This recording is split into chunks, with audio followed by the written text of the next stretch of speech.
this hour, once again slamming the Great Lakes and headed right into parts of the Northeast, parts of I-90 paralyzed.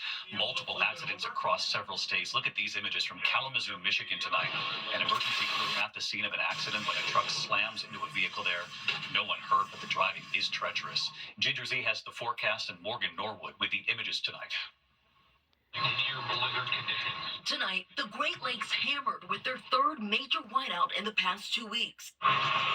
South of Buffalo, jackknife tractor trailers spinning their wheels, ditches littered with cars, even plow trucks couldn't stay on the road. Not far from there, drivers barely able to see the road on Interstate 90 in Hamburg.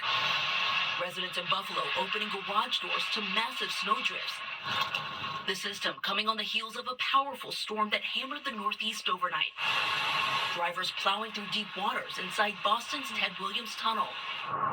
This latest system, fueled by frigid air flowing over the warm Great Lakes. Just look at the St. Joseph Pier and Lighthouse on Lake Michigan, completely encased in ice. And David, we are certainly feeling that cold right here in New York City. Tomorrow's wind chill, David, just 15 degrees. Morgan Norwood with us. Morgan, thank you. Let's get right to Chief Meteorologist Ginger Z tracking it all again tonight. Hi, Ginger. Hey, David, more than 30 inches of snow from lake effect in Orchard Park, New York. Just one of the spots that got slammed in the last 24 hours or so.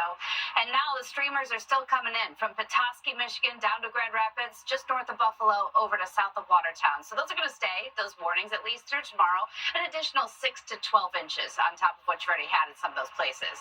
Now there's also going to be the chill. The frost alerts all the way to southeast Georgia. It's some improvement. Chicago 0, which is better than this morning, which was sub-0.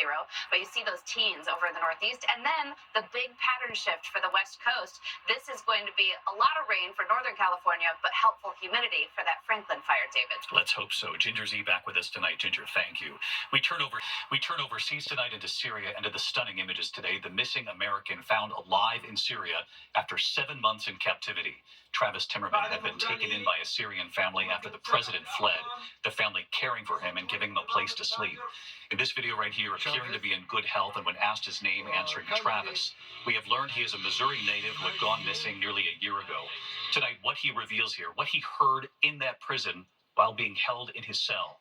And tonight, our James Longman making his way to one of former President Bashar al-Assad's homes, and what James was shown underneath that home. James Longman from Syria, again tonight. These are the first images tonight of a missing American found alive in Syria. Travis Timmerman seen laying down, surrounded by a group of men. This was the room he was found lying in this corner here as he was lying under the blankets. The Missouri native was found walking barefoot in the street following the fall of the Assad regime after rebel fighters broke him out of prison, where he'd been held for 7 months. I was imprisoned in a cell by myself, and in the early morning of this Monday, or the Monday this week, they took a hammer and they broke my door down.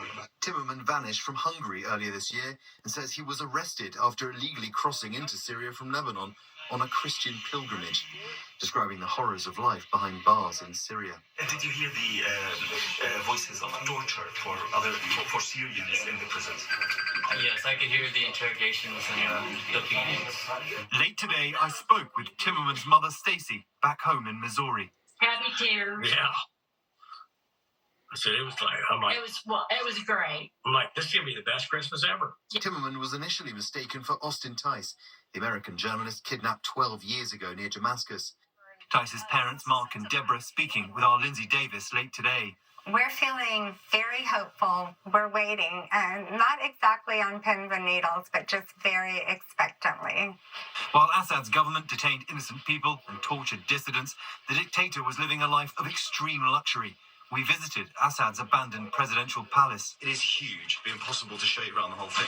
It's like 5-6 stories, all clad in expensive stones and marbles. And today we visited his private home, finding papers and photographs scattered about, and an extraordinary discovery underground. I'm walking under this vast tunnel under Bashar al-Assad's home, and it strikes me, why would any legitimate ruler need an escape route out of their own home? I mean, look at this door.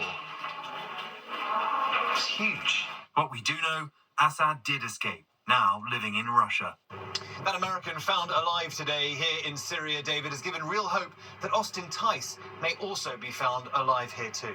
David, James Longman and our team in Syria, just extraordinary work. Thank you. Back here in the U.S. tonight, the growing concern at this hour from lawmakers amid these mysterious drone sightings in the Northeast. The White House today downplaying any potential threat to Americans. But local officials say the response has not been enough, telling federal authorities to come to New Jersey to see the drones yourselves.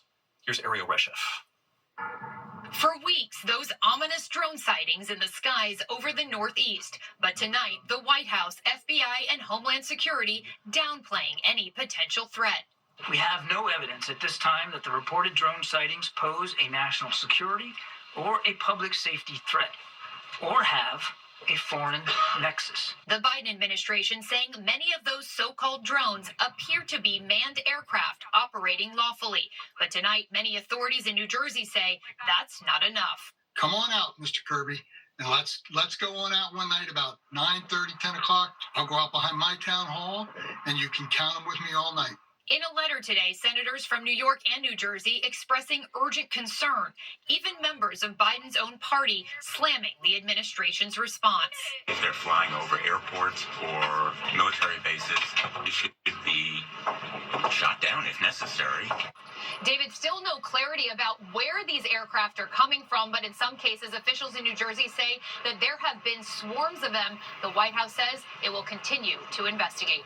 David? Ariel Reshef with us again tonight. Thank you. Tonight, President-elect Donald Trump named Time Magazine's Person of the Year, ringing the opening bell at the New York Stock Exchange. And tonight, what the president-elect is now saying about whether he'll be able to lower prices. What he says in that Time Magazine interview. Here's Mary Bruce. Tonight, President-elect Donald Trump basking in the glow on Wall Street, ringing the bell at the New York Stock Exchange for the first time. Surrounded by his wife, daughters, Vice President-elect J.D. Vance, and a host of his cabinet picks, Trump celebrating being named Time Magazine's Person of the Year, a recognition he's long cherished. It's been an honor, and every time it's an honor, I will tell you, and thank you very much for doing it. On Wall Street, Trump pledging his commitment to Main Street, promising to deliver on his campaign promise to bring down prices fast. Prices are going to start coming down because people can't afford their groceries, and they're going to be affording their groceries very soon. But in his interview with Time, Trump was asked if his presidency would be a failure if the prices of groceries don't go down. I don't think so, he said. It's hard to bring things down once they're up. It's very hard, but I think that they will. There's nothing political about national security. On Capitol Hill today, Trump's nominee for Defense Secretary Pete Hegseth meeting for the first time with a Democratic senator, John Fetterman of Pennsylvania. It was a wonderful meeting. He's thoughtful. He's independent-minded. Fetterman tight-lipped. Are you considering voting for it? You know, so it's just like it's a conversation. Are you open to supporting him, Senator? Hegseth has been battling accusations of sexual misconduct, excessive drinking, and financial mismanagement. He's denied it all, but several Republican senators today say they're feeling pressured by the Trump team. Do you feel like there's a pressure campaign against people who even throw out concerns? I do, and I think that that's a two-edged sword. The approach is going to be everybody toe the line. And if you want to survive, you better be good. Don't get on Santa's naughty list here because we will primary you. I mean, we are seeing that play out in real time right now with the nominees. And David, one other headline here tonight. Donald Trump has invited Chinese President Xi to attend his inauguration next month. An unusual move. And he also plans to invite other world leaders as well. But tonight we've just learned that Chinese President Xi is declining that invitation, though he could send another high-level official in his place. David. Mary Bruce, live on the Hill again tonight. Mary, thank you. Tonight, President Biden is commuting the sentences of some 1,500 people who were released from prison and placed on home confinement during the COVID lockdown. Biden is also pardoning 349 people convicted of nonviolent crimes. It's the most sweeping single-day act of clemency in modern U.S. history. When we come back tonight, the images in New York City, thousands of subway passengers trapped in the subway for hours. They had to crawl out through tunnels. We now know what caused this. Also, an American zoo reporting multiple animals coming down with bird flu. Several animals have died. Where this is happening and what authorities are saying tonight. And our Made in America Christmas is back tonight. Your ideas pouring in and help tonight from someone you'll know. Tonight, the images after thousands of New York City subway passengers were stranded for hours on the subway. An explosion in fire knocked out power at a century-old substation in Brooklyn 24 hours ago. Roughly 3,500 passengers on F trains stuck underground for 2 hours. And firefighters leading passengers off the trains through the tunnels and then back above ground. No one hurt. When we come back here, the American Zoo reporting animals infected with bird flu. Several animals have died. And our Made in America Christmas, your ideas pouring in tonight, and Oprah with some favorite things made in America.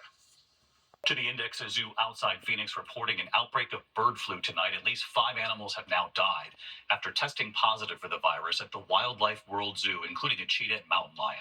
Health officials testing employees now who may have been in contact with the animals. When we come back here tonight, our Made in America Christmas is back. What happened after last night's story? Your ideas pouring in. And Oprah is back. Some of her favorite things made in America. Finally tonight here, our great Made in America Christmas, your one thing under the tree and your ideas pouring in. And it's become tradition here, Oprah sending in her favorite things made in America too. Tonight, our great Made in America Christmas is back, 13 years and running. Traveling across this country, the small town triumphs, American inventions to go under the Christmas tree. The firefighters, those brothers. All right, let's try this out. They're Made in America heat straps and coats. I'm ready for my upstate winter. 100%. Yeah. Tonight, they tell us already inundated with orders, and we keep going with ideas from so many of you at home and from someone you'll know. Hello, David. 'Tis the season again. You're Made in America and my favorite things. One of our favorite things when Oprah joins us on World News Tonight with her picks made in America. Single moms, farmers, family businesses, minority-owned businesses, gifts that give back to their communities. So many success stories. And we went to find them in Marietta, Georgia. Hi, David. Welcome to Gently Soap in Marietta, Georgia. Come on in. Candace Nelson and her company Gently Soap. All natural ingredients and flowers, lavender and chamomile from Georgia, Montana, and North Carolina. Perfect, she says, for sensitive skin. Our mission was born to find relief from the eczema that I have battled since childhood. Growing up, spending time on my grandparents' farm in Alabama, I was inspired to study medicinal plants in my college greenhouse, which led to creating soaps in my dorm room, and from there, Gently Soap was born. Making more than 130,000 bars of soap this year alone. Using plants only grown and sourced in America. With one goal for her gentle soap. Empower everybody, even Oprah and Sansa, to live gently. In Fredericksburg, Virginia, Cindy Liebel Jewelry. And tonight, Cindy from her studio. Hi, David. Showing us the earrings Oprah loves. The Cara hoops. And then the Isla hoops here.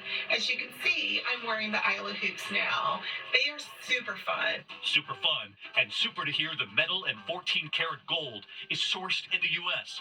Cindy shaping them with a hammer, sanding them down, packaging them up. They'll be under someone's tree.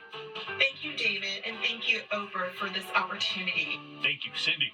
And in Los Angeles tonight, Hi, David! Dawn Dees and her company, Rivet Utility, a former school teacher and mother of 5, making jumpsuits stylish.